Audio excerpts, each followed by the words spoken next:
Aris number 14, Let Narciso please come in, Miss Let. Lakay, Sister L, muling binanggit ni Pangulong Ferdinand Marcos Jr. sa harap ng diplomatic community ang hangarin ng Pilipinas na makuha ng pwesto bilang non-permanent member ng United Nations Security Council. Sa kanyang talumpati sa Vandonair sa Malacanang kagabi, humiling ang Pangulo sa mga bansang kinakatawan ng Diplomatic Corps na suportahan ang kandidatura ng Pilipinas para sa terminong 2027 to 2028. Binigyan din ng Pangulo na mahalaga o matagal nang aktibong kalahok ang Pilipinas sa mga pandaigdigang inisyatiba at ang pagtakbuan niya nito para sa non-permanent seat sa UN Security Council ay bahagi ng pagpapatuloy na makibahagi sa mga usaping may pandaigdigang epekto. Narito si Pangulong Marcos. Our candidature is anchored in our country's legacy in multilateralism as evidenced by our history of forging cooperation and seeking peace. We earnestly hope to receive the support of your respective governments in that bid. Pangulong Bongbong Marcos. Lakay? Let, kung di ako nagkakamali, natanda mo yung current events mo nung ikaw ay nasa elementary o high school. Natawa si Miss Let. Lakay, current events talaga. United Nations sa minimemorize natin nung araw eh. Di ba si Carlos P. Romulo ay naging Secretary General din ng United Nations? Naku patay, absent yata ako. Alam ko naging Secretary General nun eh, ang Carlos P. Romulo sa United Nations. Ayan.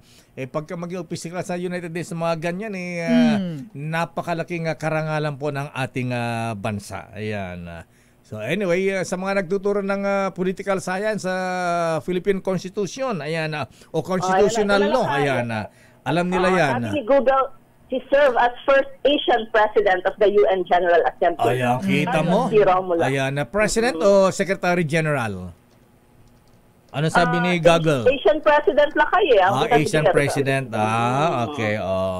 Ayan po, Carlos P. Romulo.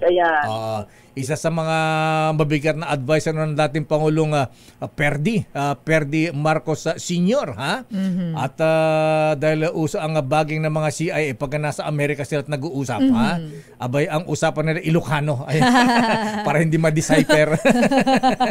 Ilocano ang Carlos P. Romulo kamag-anak natin ni Secretary Gibo, taga Tarlac. Ayan. Anyway, sige, sana pa schedule ng Pangulong Marcos ngayong tangka sa Friday, Miss Let.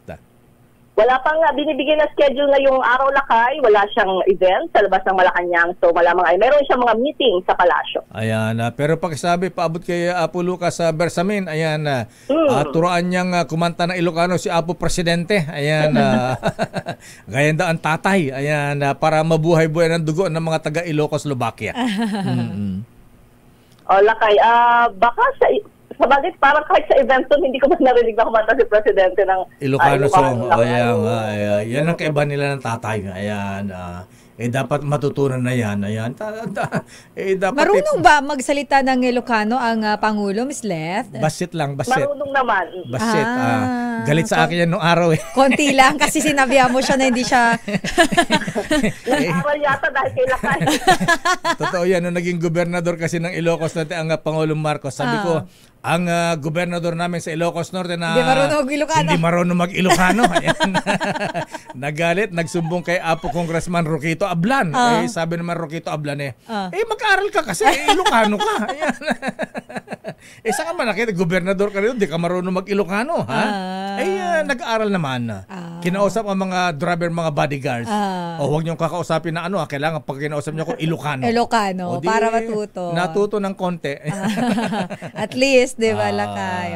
Mas magaling si Manang Aimee na mag-Ilocano kaysa kay Presidente. Si Manang Lakay talaga sa mga kababayan kapag yung salita nila, yun mismo yung salita mo. Actually, kapag bumibisita siya sa mga probinsya, tapos nagsalita siya ng dialect doon sa lugar, may impact Lakay doon sa mga tao. Siyempre, yung parang you belong to them. Parang nakarelate ka, kumbaga. Ayan. Tama, Lakay. Okay nga, Rod. Diyos marhay na aldaw sa Endugabos. Diyos mabalos. Diyos mabalos. Di ba wala na rin si Silet? Hindi. Taga Mindoro si Miss Let. Lakay. Okay nga, Rod. Yung Tagalog, Lakay. Okay nga, Rod. Happy weekend, Lakay, Sister L. Maraming salamat, Miss Let Narciso mula sa Malacanang.